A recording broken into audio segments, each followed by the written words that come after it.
ያለ እምነትም ደስ ማሰኘት አይቻልም። ወዘእን በለተአምኖሰ ይትካለ ያስመረው ለእግዚአብሔር እግዚአብሔርን ያለ እምነት ደስ ማሰኘት አይቻልም። እማማን በአፍ ማስደሰት እንችላለን እንዴ? እማዬ እማዬ እማዬ ብንላት ዳቦ ሳይኖር ልብሱ ሳይኖር መኝታው ሳይኖር የምትጠጣው ሳይኖር ምንም ነገር ሳይኖር እንዲሁ ብቻ እማዬ እማዬ ብንላት ምን ያህል ትደሰታለች? ሃይማኖት እንዲሁ ቀልድ ነገር አይደለም። ቅድም ስለ ናቡቴ ታሪክ በግጥም ሲናገር ወንድማችን ከሃይማኖት ጋር እንዴት እንዳቆራኘው እንዴት እንዳገናኘው መገናኘት የሚገባበትን ምክንያት እንዴት እንዳዛመዳቸው እንዴት እንዳስተሳሰራቸው አይታችኋል። ናቡቴ ለርስቱ እንደሞተ እኔም ለሃይማኖቴ የሚል ነጥብን አስቀመጠበት። የናቡቴ ደም ለርስቱ መፍሰስ የናቡቴ ደም ስለ ርስቱ መፍሰስ እንዲሁ ቀረ ወይስ አክዓብንና ኤልዛቤልን ደማቸውን ውሻ እንዲልሰው አደረገ? እግዚአብሔር እኮ ግፍን የማይቆጣጠር አምላክ አይደለም። ግፍን የሚቆጣጠር አምላክ ነው። በምድራዊው ርስቱ እንኳን መሞት አለብኝ በወይን ቦታዬ ንጉሡ አክዓብ ናቡቴ ይሄን የወይን ቦታህን ለኔ ስጠኝ ብለው ከአባቶች ያመጣሁት ርስቴ ናት፣ ርስተ ምድር ርስተ ሰማይ ናትና እንዴት አድርጌ የወይኔን ቦታ ለአንተ ሰጣለሁ ብለው ገብቶ ተጠቅሎተኛ አክዓብ ኤልዛቤል ምን ሆነሃል አለችው። አታናግሪኝ አለት። ምን ሆነሃል? ናቡቴ ርስትህን ስጠኝ ብለው እምቢ ብሎኝ ነው። ይሄ ነው አሁን አንተ የእስራኤል ንጉሥ ትባላለህ? ይሄ ምን ቁም ነገር አለ? ተነሳና ብላ የእሱን ርስት እኔ ነኝ የምሰጥህ።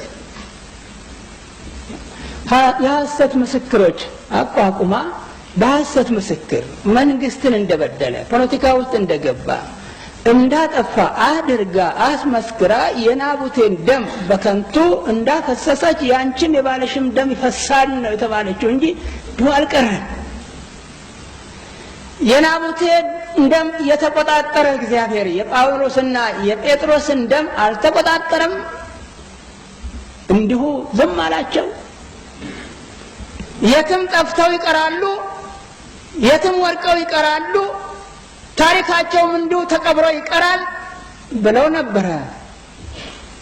ኔሮንና የኔሮን መማክርት በታላቁ ሐዋርያ በጳውሎስና በጴጥሮስ ላይ ቆራጥ የሆነ የግድያ እርምጃ ሲወስዱ የሚያያቸው ማንም፣ የሚኮንናቸው ማንም፣ የሚገዛቸው ማንም እንዳልነበረ ጴጥሮስና ጳውሎስ እንደሞቱ ታሪካቸውም ሞቶ ይቀራል የሚል ተስፈኝነት ነበረ።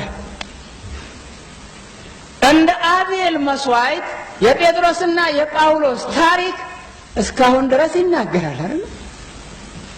በዚያን ጊዜ የተከታተሉ የእምነቱ ተከታይ የሆኑ ሰዎች ዛሬ ተናጋሪ የሆነ ቤተክርስቲያን ተሰርቶላቸው የጴጥሮስና የጳውሎስ ቤተክርስቲያን ተብሎ በሮም አደባባይ በሮም መሃል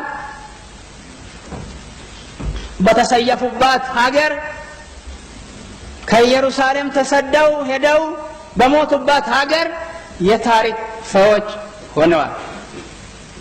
ሃይማኖት እንዲሁ በቀላል በለዘብተኝነት በችላ ባይነት የምትጸና አይደለች። እንዳንድ ደህና ገበሬ ሌሊት ተኝቶ አድሮ ማለዳ ተነስቶ በአዝመራው ደንበር ለደንበር እየተዘዋወረ የቡቃያዎቹን ያወጣጥ አይነት ተቃራኒ ክፍሎች ምን አይነቶች እንዳሉ እየተቆጣጠረ ለተቃራኒ ክፍሎች ሌላ ተቃራኒ እያበጀ አዝመራውን በመከታተልና በመቆጣጠር ግቡን መጥቶ ተመልሶ ወደ ጎተራው እንዲገባ ለማድረግ ያስቻለ ንቃት ያለውን ያህል የሃይማኖት ሰዎችም ሌሊት ሲታሰብላት አድሮ ቀን ሲነገድላት ውሎ የምትገኝ መሆን ያለባት ሃይማኖት ናት። ቀላል አይደለችም።